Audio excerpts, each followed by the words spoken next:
किसी के जीवन को नई दिशा दे सकती है। अगर आप भी इसे मानते हैं तो कमेंट्स में नमो बुद्धाय लिखना मत भूलिए।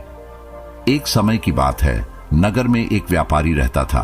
अपने और अपने परिवार के भरण पोषण के लिए वह नमक का व्यापार करता था। उसके परिवार में पत्नी और 2 पुत्र थे। व्यापारी के दोनों पुत्रों का स्वभाव बिल्कुल अलग था। जहां एक और बड़ा पुत्र बहुत ही संकोची और शर्मीले स्वभाव का था, उसे किसी से बात करने में भी शर्म आती थी, वही उसका छोटा पुत्र बहिर्मुखी स्वभाव वाला व्यक्ति था। वह किसी से भी अपनी बात कहने में कभी संकोच नहीं रखता था।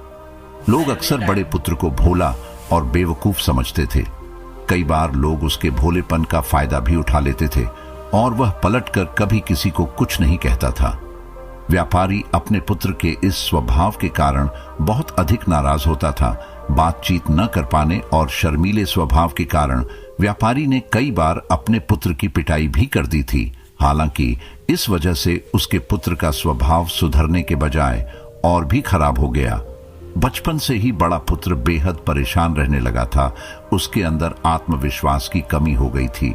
परीक्षा में वह आते हुए प्रश्नों के उत्तर भी अपने डर के कारण नहीं लिख पाता था। इस कारण उसकी शिक्षा भी ठीक ढंग से नहीं हो पाई। बड़ा पुत्र जब युवावस्था को प्राप्त हुआ, तब व्यापारी ने उसे अपने साथ व्यापार में हाथ बटाने को कहा। अपने पिता से डर के कारण वह व्यापार करने को तैयार हो गया, किंतु वह कई बार ऐसी गलतियां कर देता था जिससे व्यापारी बहुत अधिक नाराज हो जाता था। एक दिन व्यापारी किसी दूसरे काम के कारण शहर गया हुआ था। उस समय उसकी दुकान पर बड़ा पुत्र बैठा हुआ था। तभी कुछ लोग आए और उन्होंने बड़े पुत्र से कहा कि हमें तुम्हारे पिता ने भेजा है। उनका यह संदेश है कि इस समय दुकान में नमक की जितनी बोरियां रखी हुई है वह सब हमें दे दो। उन्होंने नमक की सभी बोरियों को शहर मंगवाया है। व्यापारी का पुत्र उनसे प्रश्न पूछने की हिम्मत जुटा ही रहा था कि वे दोनों आदमी दुकान के अंदर घुस गए और दुकान में जितनी भी नमक की बोरियां रखी थी सबको तांगे में रखा और लेकर चले गए। व्यापारी के पुत्र ने उन्हें रोकने का प्रयास किया, किंतु संकोच और शर्मीलेपन के कारण वह उन्हें कुछ कह नहीं पाया। उसने मन ही मन सोचा कि यदि मैं इन्हें नमक ले जाने से रोकूं तो पिताजी मुझ पर नाराज होंगे। कुछ समय बाद जब व्यापारी शहर से वापस आया तो खाली दुकान देखकर उसने अपने पुत्र से प्रश्न किया कि नमक की बोरियां कहां गई? यह दुकान इतना खाली खाली क्यों है? तब बड़े पुत्र ने धीमे स्वर में कहा कि कुछ लोग दुकान पर आए थे और उन्होंने मुझसे कहा कि आपने नमक की बोरियों को शहर मंगवाया है, और दुकान में से सारी बोरियों को निकाल कर लेकर चले गए। व्यापारी ने अपना सिर पीट लिया। उसने अपने पुत्र को दुकान से धक्का देते हुए कहा कि तू मूर्ख का मूर्ख ही रह जाएगा। वे लोग तुझे बेवकूफ बनाकर सारा सामान ले गए। तुमने मेरा बहुत भारी नुकसान करवा दिया। यहां से दूर भाग जाओ और घर वापस मत आना। यदि तुम वापस आए तो मैं तुम्हें पीट पीट कर सीधा कर दूंगा। व्यापारी का बड़ा पुत्र इस बात से बेहद दुखी हुआ। एक बार फिर उसके शर्मीले स्वभाव के कारण उसके पिता उससे और अधिक नाराज हो गए। साथ ही व्यापार में भी इतना नुकसान हो गया। उस समय नगर के सभी लोग व्यापारी के पुत्र पर हंस रहे थे और उसका मजाक बना रहे थे। उसे बहुत अधिक शर्मिंदगी महसूस हो रही थी। यही वह समय था जब उसने सोच लिया कि अब उसके जीवन में कुछ भी ठीक नहीं हो सकता है। वह सदैव मूर्ख का मूर्ख ही रह जाएगा और इस समाज में रह रहे लोगों के साथ कदम से कदम मिलाकर कभी नहीं चल पाएगा। व्यापारी का पुत्र नगर से बाहर आ गया और एक नदी के किनारे बैठकर खूब रोया। गहरे पानी को देखकर उसके मन में विचार आया कि अब उसके जीवित रहने का कोई फायदा नहीं है। उसने सोच लिया कि आज वह इस नदी में डूबकर अपने आप को समाप्त कर लेगा। असफल जीवन जीने से अच्छा है कि वह स्वयं को समाप्त कर ले। उसने जैसे ही नदी में छलांग लगाई, एक बौद्ध भिक्षु ने उसे बचा लिया और नदी से बाहर निकाल कर ले आए। व्यापारी का पुत्र बौद्ध भिक्षु पर नाराज होने लगा और कहने लगा कि तुमने मुझे क्यों बचाया? मैं इस असफल जीवन को जीना नहीं चाहता। बौद्ध भिक्षु ने उसे समझाया कि जीवन एक ही बार मिला है और यदि तुम जीवित ही नहीं रहोगे तो असफलता को खत्म करके सफल कैसे बनोगे? तब व्यापारी के पुत्र ने कहा कि मेरे जीवन बहुत अधिक समस्याएं हैं। यह सभी समस्याएं मेरे संकोची और शर्मीले स्वभाव के कारण हुई है। मैंने अपने पिता का नुकसान करवा दिया। मैं एक अच्छा पुत्र नहीं हूं। अपने स्वभाव के कारण मैं शिक्षा ग्रहण भी नहीं कर सका। यह सारा संसार मुझे मूर्ख समझता है। क्या किसी मूर्ख को इस संसार में जीने का अधिकार है? तब बौद्ध भिक्षु ने कहा कि तुम्हारे इस प्रश्न का उत्तर तो मेरे गुरु ही देंगे। चलो, मैं तुम्हें मेरे गुरु से मिलवाता हूं। व्यापारी के पुत्र ने कहा कि वह किसी से बात नहीं करना चाहता। आज वह अपना जीवन समाप्त कर लेगा। किंतु बौद्ध भिक्षु के बार बार समझाने के बाद वह उनके साथ जाने और उनके गुरु से मिलने के लिए तैयार हो गया। बौद्ध भिक्षु व्यापारी के पुत्र को आश्रम की ओर लेकर गए।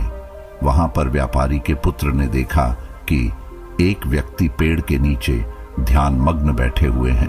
तभी बौद्ध भिक्षु ने कहा कि यह हमारे गुरु गौतम बुद्ध हैं। दोनों ने गौतम बुद्ध को प्रणाम किया।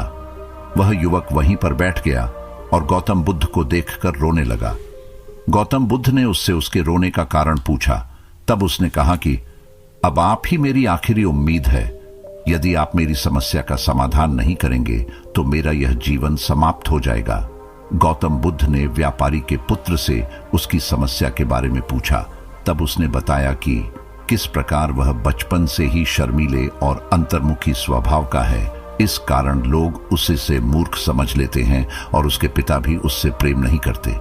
तब गौतम बुद्ध ने युवक को शांत कराते हुए कहा कि मेरे पास तुम्हारी समस्या का समाधान है। तुम्हारा जीवन बहुत ही आसान हो सकता है। तब युवक ने कहा कि क्या सचमुच ऐसा हो सकता है?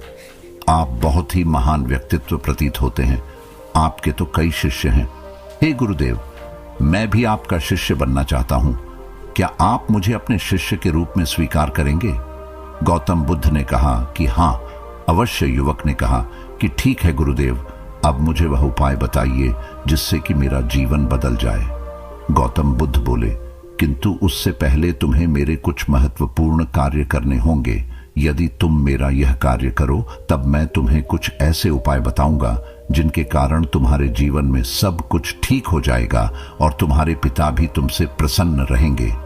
गौतम बुद्ध ने उस युवक को कहा कि आज से 3 दिन बाद मैं तुम्हें ऐसे उपाय बताऊंगा जिससे तुम्हारा जीवन बदल जाएगा। किंतु 3 दिनों तक तुम्हें मेरे सभी कार्य करने होंगे।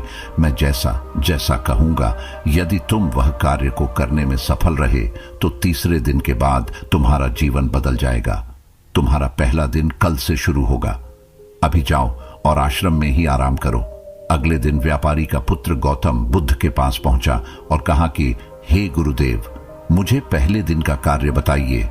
तब गौतम बुद्ध ने कहा कि आज तुम्हें 10 अजनबी व्यक्तियों से बातचीत करनी है और उनका हाल जानना है। इसका लेखा जोखा शाम तक लेकर आना। व्यापारी के पुत्र को बड़ा ही संकोच महसूस हुआ, किंतु उसने गौतम बुद्ध को हां कह दिया। वह निकल पड़ा 10 अजनबी लोगों से बातचीत करने। शुरू में उसे बहुत अधिक संकोच हुआ। कई लोग तो उसे डांट कर भगा देते थे। उसके सामने अपना जीवन बदलने का यही एक उपाय था। आखिरकार कोशिश करते हुए उसने 10 अजनबी लोगों के नाम और उनके व्यापार का लेखा जोखा प्राप्त कर लिया। शाम को जब वह गौतम बुद्ध के पास पहुंचा तो प्रसन्नता के साथ उसने गौतम बुद्ध को बताया कि आज का कार्य उसने सही ढंग से पूरा कर लिया है। कुछ लोग तो उसके मित्र भी बन गए हैं। दूसरे दिन फिर वह युवक गौतम बुद्ध के पास पहुंचा। तब गौतम बुद्ध ने कहा कि आज का कार्य है, तुम आश्रम में रह रहे 10 शिष्यों को संबोधित करते हुए उन्हें जल के उपयोग के विषय में पढ़ाओ। गौतम बुद्ध की बात सुनकर व्यापारी का पुत्र हक्का बक्का रह गया। उसने कहा कि आप मुझसे किस प्रकार का कार्य करवा रहे हैं? मैं अपनी शिक्षा ठीक से पूरी नहीं कर पाया हूं। मैं यह कार्य नहीं कर पाऊंगा। तब गौतम बुद्ध ने कहा कि ठीक है, तब मैं तुम्हें उपाय भी नहीं बताऊंगा। व्यापारी के पुत्र ने प्रार्थना करते हुए कहा कि आप जानते हैं मेरी शिक्षा अधूरी है, फिर मैं किस प्रकार बालकों को शिक्षा दे सकता हूं? गौतम बुद्ध ने मुस्कुराते हुए कहा कि यहां सिर्फ मैं जानता हूं कि तुम्हारी शिक्षा अधूरी है, वे बालक नहीं जानते। तुम रोज अपने जीवन में जल का उपयोग करते हो, यही सब बातें जाकर उन बालकों को बतानी है। आखिरकार व्यापारी के पुत्र के पास कोई रास्ता नहीं बचा हिम्मत जुटाकर वह उन बालकों के पास पहुंच गया। शुरू में तो उसके हाथ पैर कांप पर रहे थे, किंतु आखिरकार उसने जल की विशेषताओं के बारे में बताना प्रारंभ कर दिया। उसने बालकों को जल की 5 विशेषताएं बताइए और जल्दी से वहां से भाग आया। गौतम बुद्ध के पास आकर उसने कहा कि बहुत अधिक डर लग रहा था, किंतु मैंने बालकों को जल की 5 विशेषताएं बता दी हैं। गौतम बुद्ध ने कहा कि जो एक बार फिर कोशिश करके आओ। व्यापारी का पुत्र ने एक बार फिर हिम्मत जुटाई और बालकों को जल के विषय में पढ़ाना शुरू किया। इस बार व्यापारी के पुत्र को बिल्कुल डर नहीं लग रहा था। पूरे आत्मविश्वास के साथ बालकों को शिक्षा दी। तब गौतम बुद्ध ने युवक की प्रशंसा करते हुए कहा कि तुम अवश्य ही साहसी हो। गौतम बुद्ध से शाबाशी सुनकर वह युवक बहुत अधिक प्रसन्न हुआ। युवक तीसरे दिन जब गौतम बुद्ध के पास आया तो गौतम बुद्ध ने उससे कहा कि आज का कार्य तुम्हें थोड़ा अजीब लग सकता है, किंतु आज तुम्हें अपने पिता से मिलने जाना है। गौतम बुद्ध की यह बात सुनकर वह युवक बहुत अधिक डर गया। उसने कहा कि नहीं नहीं, मैं अपने पिता के सामने नहीं जाऊंगा। गौतम बुद्ध ने कहा कि ठीक है, तब मैं तुम्हें उपाय भी नहीं बताऊंगा। आखिरकार उस युवक को गौतम बुद्ध की बात माननी पड़ी। गौतम बुद्ध ने उसे समझाया कि अपने पिता के पास जाकर उनसे क्षमा मांगना और कहना कि तुम्हें एक और अवसर दे ताकि तुम स्वयं को बुद्धिमान साबित कर सको। उसे युवक ने बड़ी हिम्मत के साथ अपने पिता का सामना किया और उनसे क्षमा मांगी। आखिरकार व्यापारी ने अपने पुत्र को क्षमा कर दिया और उसे दूसरा अवसर देने के लिए तैयार हो गए। व्यापारी का पुत्र गौतम बुद्ध के पास आया और उसने जब उपाय के बारे में जानना चाहा, तब गौतम बुद्ध ने कहा कि तुमने स्वयं ही अपना उपाय खोज लिया है। तुम किसी से बात नहीं कर पाते थे, शर्मीले थे। सब कुछ तुम्हारे मन में बैठा हुआ डर था। हम कितने आत्मविश्वासी हैं, कितने शर्मीले हैं और हमारे अंदर कितना डर है, यह सिर्फ हमें पता होता है। बाहरी दुनिया में किसी को नहीं पता होता है। बाहरी दुनिया में हम स्वयं को जिस प्रकार का दिखाते हैं, लोग हमें इस प्रकार का समझते हैं।